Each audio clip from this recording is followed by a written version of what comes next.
এরপরও আমি জাহাঙ্গীর চাচুর বাসায় একবার দাওয়াত খেতে গেছি।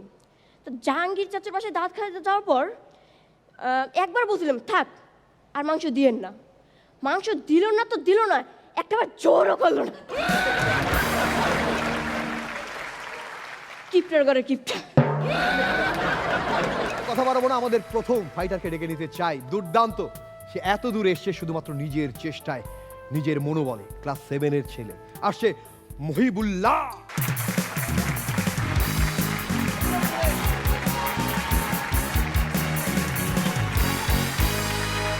আসসালামু আলাইকুম জাজেদ। হ্যাঁ। রনি চাচ্চু। Yes. রাবাবান। ফারি ম্যাডাম, আপনাকে কেউ যদি পাগল বলে আপনি মন খারাপ করবেন না।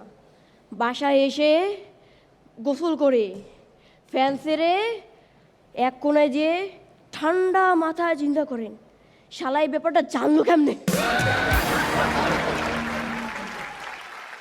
আমিন স্যার, আমাদের ক্লাসের টিচার দুইটা ছাত্রকে বলতেছে তোমরা দুই ভাই, তবু তোমরা পরীক্ষার খাতায় নিজের বাবার নাম আলাদা আলাদা লেখো কেন? তখন বড় ভাই বলতেছে আমরা যদি বাবার নাম এক লিখি তবু আপনি কইবেন নে দেখে দেখে লেখছি।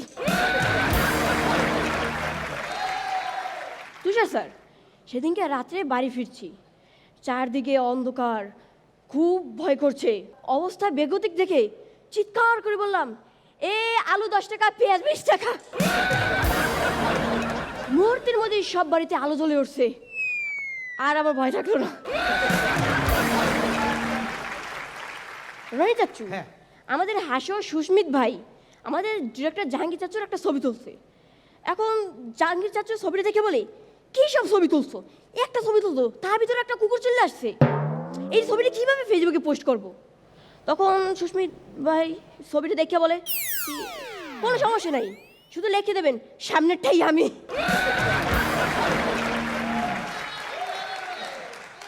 এরপরও আমি জাহাঙ্গীর চাচুর বাসায় একবার দাওয়াত খেতে গেছি। তো জাহাঙ্গীর চাচুর বাসায় দাওয়াত খেতে যাওয়ার পর একবার বলছিলাম থাক আর মাংস দিয়েন না। মাংস দিল না তো দিল না, একটাবার জোরও করলো না।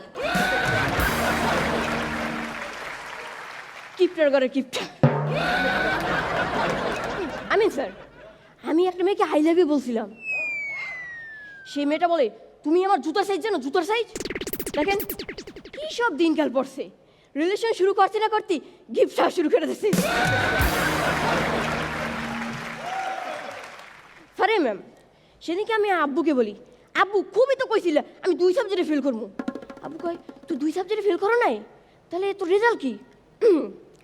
5 সাবজেক্টে ফেল করছি। রনি চাচ্চু, হ্যাঁ। সেদিনকে একটা মেয়ে কান্না করতেছিল, দেখতে খুব কিউট লাগতেছিল। তারপর তার নাক থেকে একটা বেলুন বেরোয় ফুটে গেল। বিশ্বাস করেন মনটা ভেঙে গেল। তুষার স্যার, কয়েক মাস আগের একটা ঘটনা বলি। তা আমার এক আত্মীয়কে আমি জিজ্ঞেস করলাম কাকিমা তোমার জামাই কি করে? সে মারাত্মক ভাব নিয়ে বলল বাইরে থাকে। আমিও তার থেকে বেশি ভাব নিয়ে বললাম এই শীতে বাইরে থাকে কেন, ঘরে থেকে দাও না?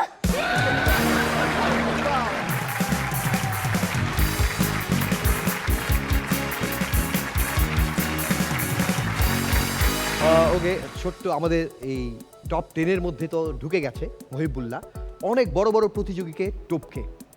দুর্দান্ত অভিনেতা, মানে দুর্দান্ত পারফর্ম করে। কেমন লাগলো আপনার? খুব ভালো লেগেছে, এবং যেহেতু টপ 10-এ চলে আসছে ডেফিনেটলি আমি বলবো যে ওর ফিউচার অনেক ব্রাইট। শুধু একটু জানতে চাই আপনার কাছ থেকে যে আপনি অবুঝ বয়ে এরকম ছোট ছোট বাচ্চাদের নিয়ে কাজ করেছেন, হ্যাঁ, সেই অভিজ্ঞতা একটু বলেন যে ওদেরকে নিয়ে কাজ করাতে আপনার কি কি সমস্যা হয়েছে? ওরা ওদের মতো শুধু খেলতো, হ্যাঁ। আর আমি ওই খেলার মধ্যে ঢুকে গিয়েই বলতাম তুমি এদিকে তাকিয়ে এই সংলাপটা বলবা, এই ডায়লগটা। তো ওরা নিজেরা নিজেরা প্র্যাকটিস করতো, আর ওদিকে আমার দক্ষ ক্যামেরাম্যান ছিলেন মাহফুজুর রহমান খান, তো উনি ঠিক ক্যাচ করে নিত। ওদেরকে কখনো ডিরেকশন দেওয়া, ডিস্টার্ব করা, ব্লকিং করা এগুলো আমি কখনো করতাম না। ও আচ্ছা, ওরা ওদের মতো খেলছে? হ্যাঁ, ওরা ওদের মতো খেলতো, সিচুয়েশনে খেলতে খেলতে ওরা ডায়লগ দিয়ে ফেলতো। আমাদের এবার আমিন খান বলবে। ইয়েস, মহিবুল্লাহ অনেক কিউট ছিল। ওর পারফরমেন্সটা আসলে অনেক কিউট লাগে আমাদের কাছে। ওর জাজমেন্ট করতে ইচ্ছে করে না, মনে হয় যেন দেখি। ও যে খুব সুইট করে বলে না, এটা খুব মজা লাগে, কারণ ও এখনো জাজমেন্টের বয়সে আসেনি আমার কাছে ফিল হয়। ওর পারফরমেন্স উপভোগ করার মতন স্টেজেও আছে এবং সত্যি খুব উপভোগ্য হয় ওর পারফরমেন্স। সো সুইট, খুব সুন্দর ছিল। শবনম ফারিয়া। তোমার কি শরীর একটু খারাপ? হ্যাঁ কিছুদিনেতে মানে কি আমার নাকে একটু মানে কি একটা ঠান্ডা লাগছে। ঠান্ডার কারণে এই যে মাংস ফুলে আটকে গেছে পুরো। ওহো, তোমার আজকে কথা শুনে বুঝতে পারছি মানে কষ্ট হচ্ছে তোমার দিতে, কিন্তু তাও বাবা অনেক ভালো হয়েছে, খুব ভালো হয়েছে। ও যখন ওই যোগটা বললো যে একটা মেয়ের নাকের মধ্যে থেকে বেলুন ফুলছে, প্রথমে তো একটা মেয়ে বলার সাথে সাথে আমরা মেয়ে হিসেবে কল্পনা করেছি শবনম ফারিয়া, কিন্তু যেই বেলুনটা বেরোলো আমাদের যে মনটা কি ভেঙে গেল ওর মনের মধ্যে। পৃথিবীর সব মেয়ের কথা বললে আমার কথা ফার্স্টে আসে মনে না? ওকে, এবার তুষার বলবো। সুইট মহিবুল্লাহর সুইট পারফরমেন্স। আর আমার একটা জিনিস ভালো লাগছে, যে পজ বেশ কিছুক্ষণ পরে 2-3 সেকেন্ড পরে কিপটার বেটা কিপটা যে বললো একবার বলছিলাম থাক আর মাংস দিয়েন না, মাংস দিল না তো দিল না, একটাবার জোরও করলো না। কিপটার ঘরে কিপটা।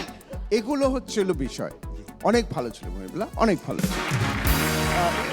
একটু জানতে চাই, এই যে ও বললো কিপটার ঘরে কিপটা বললো, মাদারীপুর আপনার বাড়ি, মাদারীপুরের মানুষজন কেমন হয়? আমি ভালো, সবাই ভালো ওখানকার। মাদারীপুরের মানুষ সবাই খুব ভালো। সবাই ভালো। তারপরে জাহাঙ্গীর ভাই কি অন্য এলাকায় মানুষ হয়েছে মনে হয় নাকি?